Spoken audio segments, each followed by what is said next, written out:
Hello, how are you?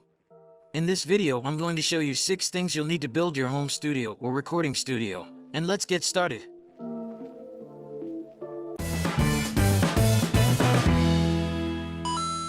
Well, first of all the information you will see below is based on my previous experience and research. I recommend that you investigate more and do not stay only with this information. If you are a musician, singer, or do podcasts and you are thinking of creating your own home studio, this is what you will need.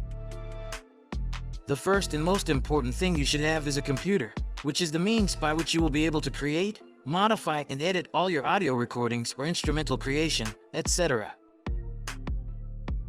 But there's always a but, right?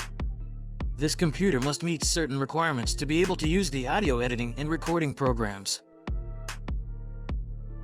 As minimum requirements, your computer must have the following characteristics. The first is an iCore 5 processor, a minimum of 4 GB of RAM and a hard disk of 500 GB. As recommended requirements, we have an iCore 7 processor, 8 GB RAM, and a minimum 1 TB hard disk that is equivalent to 1000 GB. The next thing you will need for your home studio is going to be a condenser microphone to be able to record voices or instruments. Some of the microphones that I recommend would be the 2020 Audio-Technica, Samsung C01, or the Behringer B2 Pro. But if you have a higher budget, I recommend these 2 microphones. The first would be the Rode NT1 and the second would be the Audio-Technica at 4040. Below in the description I will be leaving you the links of all the devices that I will be mentioning in this video so that you can take a look and make your own accounts. The way we are going to connect our microphone, MIDI controllers, or some musical instruments to our computer is going to be through an audio interface. Here I want you to take 2 things into account. The first is related to the previous point, and this is something that many do not tell you, and it is that condenser microphones work with electric energy, and this is obtained through a device called phantom power. In general, the audio interface already comes with this integrated, so you just have to connect your microphone and it will already be working. But there are some interfaces that do not bring this option, so you will have to buy this power supply separately. The second thing you should take into account is the number of channels that your interface brings in case your goal is to record voices and various instruments at the same time. Some interfaces that I recommend for those who are just starting are the Behringer Euphoria UMC22, the Focusrite Scarlett 3rd Generation Solo, or the Presonus AudioBox 96.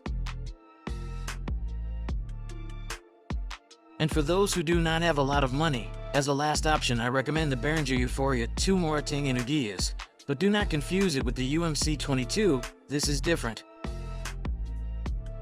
Having everything above, we would only need the audio output, which are the devices through which we will be able to listen to the sounds that we are creating, and we can make the changes or modifications that we want in our final product. So we are going to need headphones or monitors, or if you have enough money you can buy both, which will play a specific frequency range that other normal devices would not capture.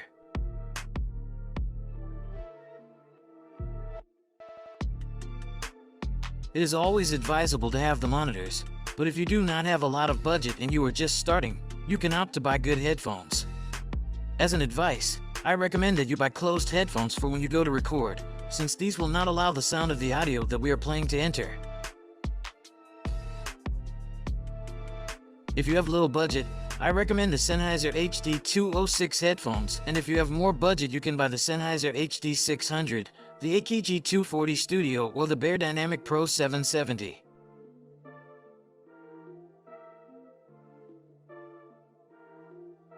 And within the range of monitors that I recommend are the following: the Presonus Aris E4.5 or the Mackie CR4, and if you have a larger budget you can buy the Yamaha HS8S or the KRK Rocket.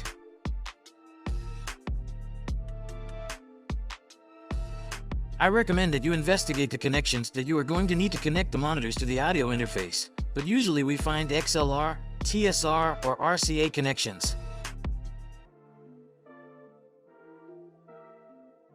The fifth element that we are going to need are the acoustic panels. Of these there are different sizes and types, and these panels will serve to absorb the sound, thus reducing the reverberation and echo of the rooms. If you do not have the money to buy these panels, you can look for tutorials or creative ways to absorb the sound. Finally, you only need a software to be able to compose, create, or record our audios. Of these programs there are many. Some serve only to record and edit voices, and others serve to compose, create melodies, and also bring the option of recording voices. I recommend that you investigate well about these programs since there's a great variety. As an example, some of these programs can be the FL Studio that will serve you to compose melodies, create rhythms, record voices, among other functions. We will also have other programs such as Cubase or Pro Tools to record voices and other functions. Finally, I recommend that you investigate about the connections that you are going to need. For example, to connect your condenser microphone to the audio interface, you will need an XLR cable, or if you are going to connect an instrument, in some cases it can be through a TSR cable, or in others a MIDI connection.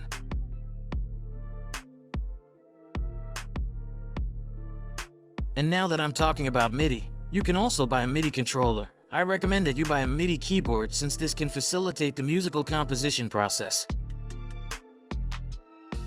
If you want me to make a video referring to MIDI controllers, this is the time to subscribe and let me know in the comments if you want a video referring to this.